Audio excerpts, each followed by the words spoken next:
Registro do experimento número 1 do dia 125A.8F5 desde a abertura da passagem.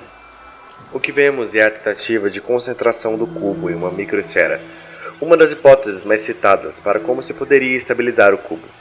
A microesfera permite que um sistema fechado se comporte próximo ao que se comportaria em um universo com um conjunto específico de regras.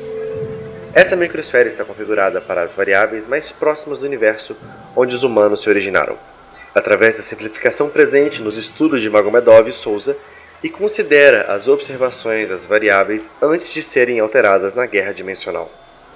Mesmo a microesfera sendo muito mais precisa do que as esferas em grande porte, que mantêm nossas cidades habitáveis para os humanos, o resultado ainda não foi um cubo perfeito, mas aproximado.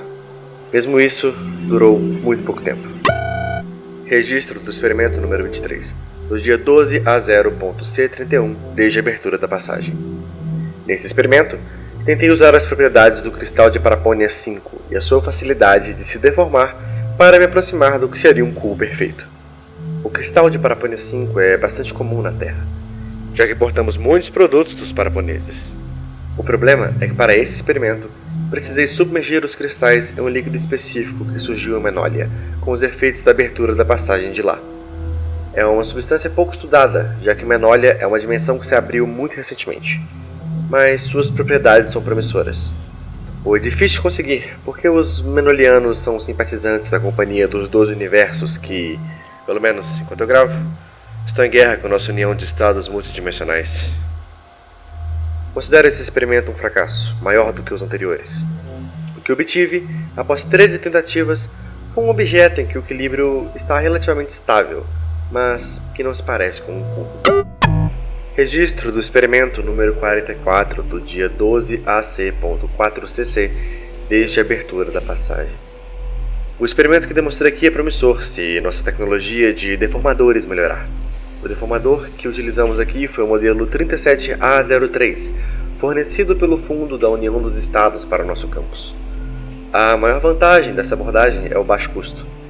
Eu deformei um objeto pós-geométrico cilíndrico que ainda pode ser observado na parte central, mas as extremidades se aproximam dos vértices de um cubo geométrico tradicional. Pretendo reproduzir o experimento novamente, quando as últimas pesquisas em tecnologia de deformação avançarem. Registro do experimento de número 50, do dia 12B6.CCC, desde a abertura da passagem.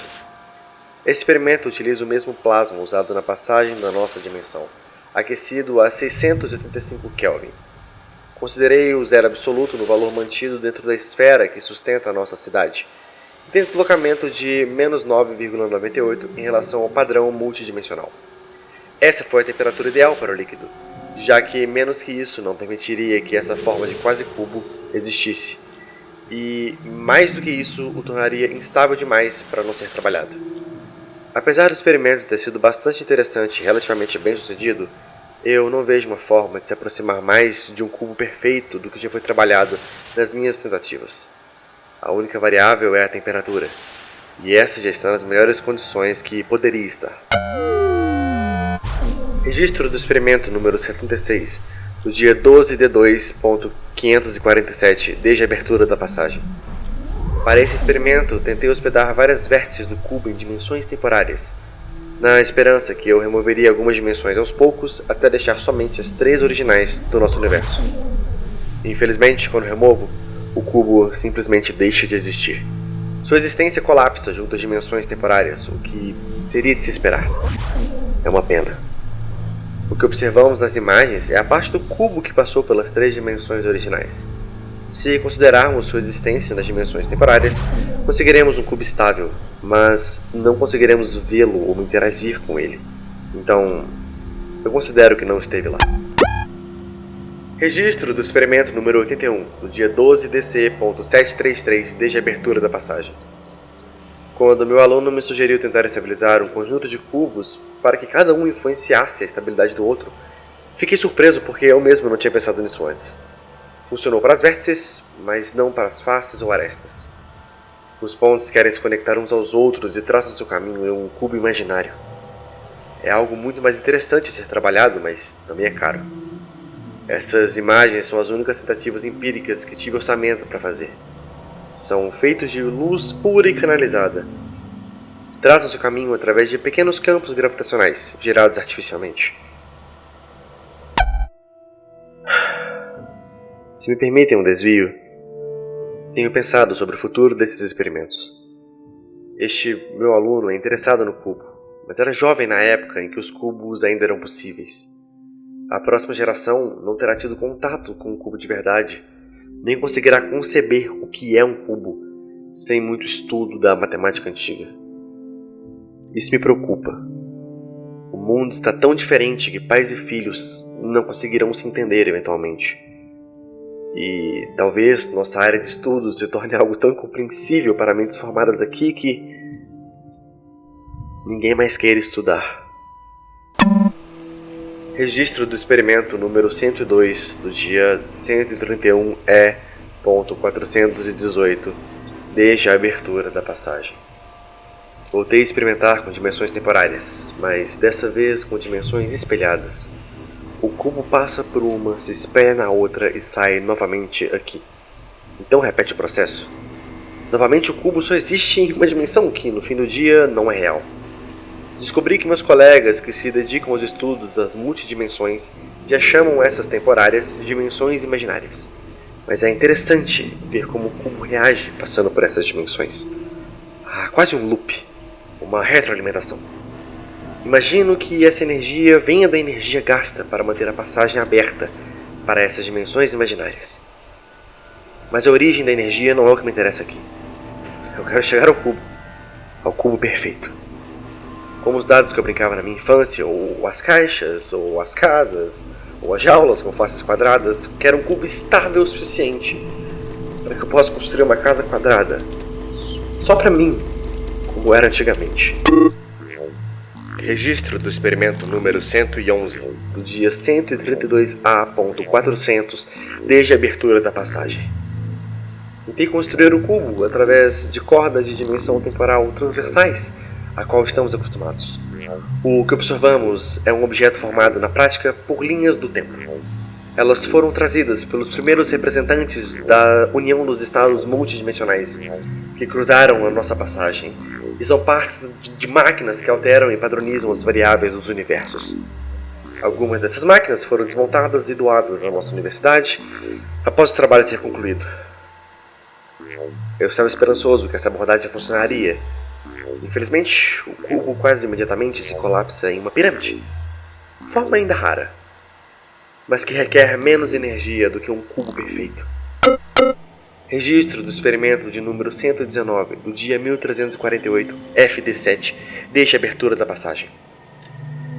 Quem olha com vontade para essa imagem pode até ver um cubo. Mas o que acontece é uma manifestação de uma nuvem probabilística através de nanoindicadores iluminados. Não é um cubo. Mas serviu para convencer a direção que o cubo é improvável, não impossível. Serviu para me convencer disso também. É um alívio. A busca pelo cubo é importante, apesar de muitos já terem desistido. Eu fiz dessa a minha carreira e talvez minha obsessão. Registro do experimento de número 127, do dia 135C.E45, desde a abertura da passagem.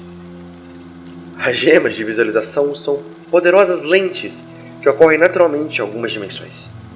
Quando estimuladas por uma corrente elétrica, quaisquer impurezas são amplificadas e algumas chegam a brilhar. Uma dessas gemas, com uma impureza muito peculiar, foi levada até mim. Através de um pouco de manipulação com ferramentas magnéticas e gravitacionais, consegui criar um objeto muito próximo a um cubo. Irônico. Esse foi o meu melhor resultado até agora e ocorreu naturalmente. Um cubo, preso dentro de uma joia. Enquanto isso, eu que pareço estar preso dentro do cubo. Registro do experimento número 176, do dia 137A.E3D, desde a abertura da passagem. A instituição voltou atrás. O cubo parece mais improvável agora. mais impossível que improvável para eles, mas nesse experimento eu tentei canalizar fluxos de interconectividades mentais através das dimensões.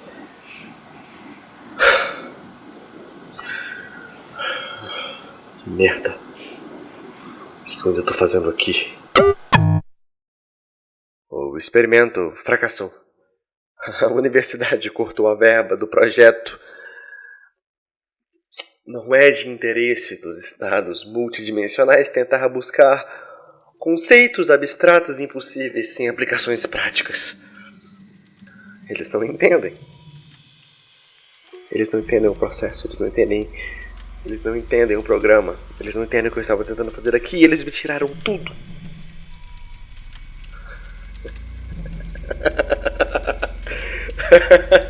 Eles me tiraram tudo. Mas eu ainda tenho o cubo.